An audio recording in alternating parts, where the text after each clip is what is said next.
Hey fellow book lovers, it's me Sophie and I'm going to do a reading vlog this week. It is the 6th of April as I'm filming this, and I have a very short TBR this month. I have a short TBR this month. There's not a lot of books on it, but the books that are on it are very long. Like I have the 5th Harry Potter book, which is 860 pages. I have A Court of Mist and Fury, which is like 600 something pages. So those two books are going to take up like the majority of my reading time, but right now I'm reading The Paris Apartment on my Kindle.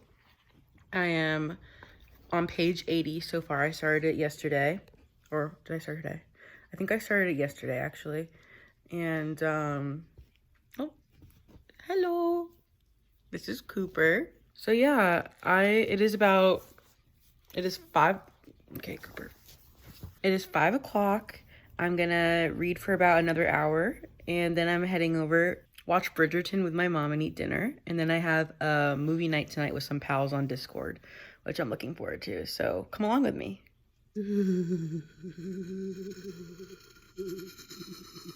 So I was reading for about an hour, then I watched Bridgerton with my mom, and now I'm doing a movie night with my friends. We're watching The Social Network. So yeah, really enjoying this. Hi. Okay. Oh, the dogs are barking. Oh, they're licking my face now. Okay, thank you. I am about to start One True Loves by Taylor Jenkins Reid. I'm doing a buddy read with Sydney Page Books. She's great. You should totally go subscribe to her. I've talked about this in a haul video before, but this book is about Emma and Jesse. They get married. Jesse goes on assignment and he goes missing. Years go by, Emma moves on as best she can. She has a new fiance, and then Jesse returns. And so it's like a love triangle situation. So I'm starting that today. I have to read 82 pages of this, doing it in 4 days. So yeah, I'll get into it, and after I read the 82 pages, I'll let you know what I think. Hi! So I just finished today's amount of reading for the buddy read. It was 82 pages, I believe. And wow, my mind is blown. I feel so just emotional. I have a boyfriend that I love very much, and I can't even imagine what it must feel like to lose somebody like that.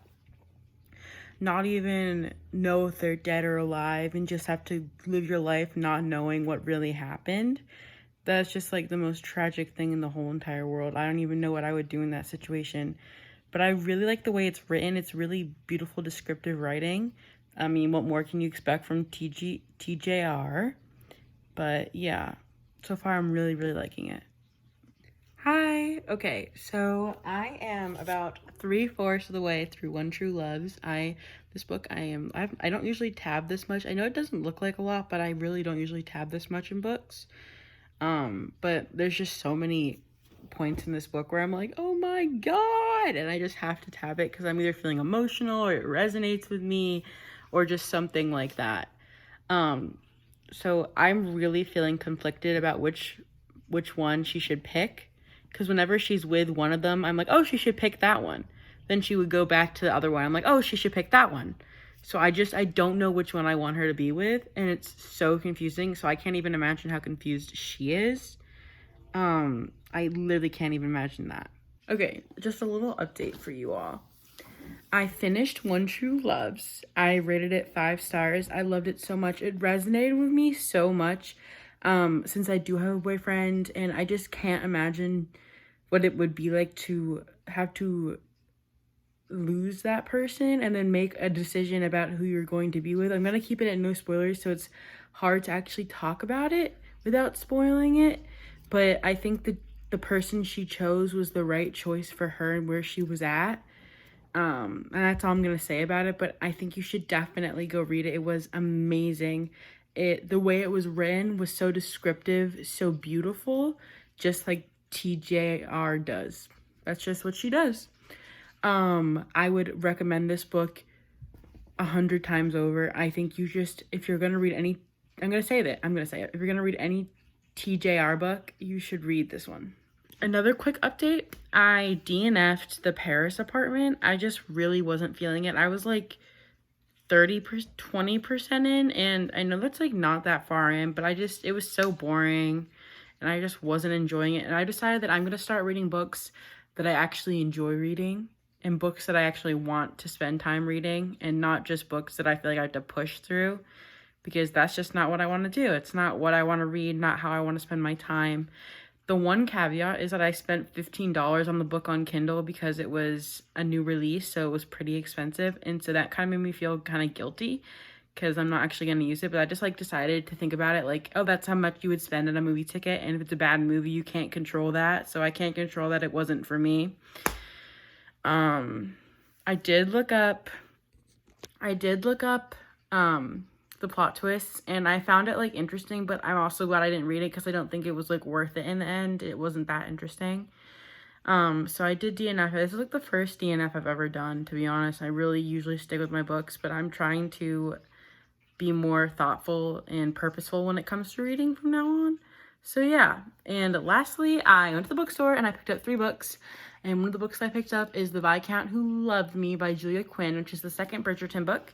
And I'm like 40 pages in, and I'm really enjoying it. I watched the show, or I'm watching it right now, and it's really good. And yeah, so I'm 40 pages in. The book is, let's see here, 450 pages. So I have a lot to go, but I'm getting there. I'm like, let's see, what is that? Like 1/9 of the 1/8ish of the way through. A little less than 1/8 of the way through, which is kind of impressive. I mean, I've only been reading for like half an hour. Yeah, so I'm gonna go back to that, and yeah, talk later. More updates later. Hi. Okay, so I am just under halfway through The Viscount Who Loved Me, and I'm really liking it so far. I just hit myself in the face with the book. That felt lovely. Loved that for me. And I'm really liking it so far. It's pretty different from the show. I'm not going to give any spoilers, but the interactions that they get themselves into are pretty different. It's not as much slow burn, but like it's still a slow burn, but like it's different. I don't know, if you read it, you'd totally understand what I mean, I think. I mean, at least I hope you would. But yeah, wearing my bookish sweatshirt. Super cozy. And yeah, I'm just going to read for a while longer and get back to you when I have more updates. Okay, so I am about 40 pages away from finishing The Viscount Who Loved Me. I'm really liking it. It's very different from the show, like very different. I'll explain more about it at the end, why it's so different, but I like the writing overall, except the one thing is it's very repetitive. Like if I could count the number of times she said murmured in this book and I could get paid $1, I'd have so much money. But it's a historical romance, and I like the way it's written. It's very flowery writing, and I kind of like that, but it is repetitive, as I said. So I'm going to go ahead and finish, and I'll update you when I'm done. Okay, so I finished Bridgerton. I really liked it. I rated it 4 stars. It was extremely different from the show, which is one of the reasons I didn't give it 5 stars, because I like the show so much better, and since it was the same characters, I like the plot of the show better, so I just couldn't give it 5 stars because of that.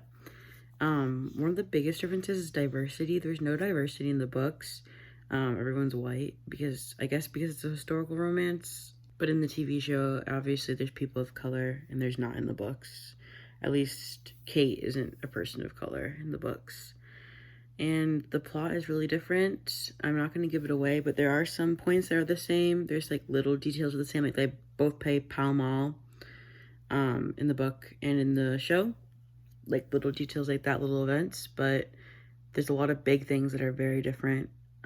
Yeah, but I'd still really recommend it, and it can definitely be read as a standalone. I didn't read the first one. I just read the second one, and I'm thinking I'm also going to read Colin and Penn's story because I'm really interested in that, even though I imagine it's going to be very different from the TV show whenever that ends up coming out. But yeah, thank you so much for joining me on this reading vlog. I hope you enjoyed me read a couple different books. I know I didn't finish A Court of Mist and Fury, but I just kind of am a mood reader, so I decided that I wanted to, read something else, read some other stuff. But yeah, thank you so much for joining me, and please like, comment, subscribe. Thank you. Bye.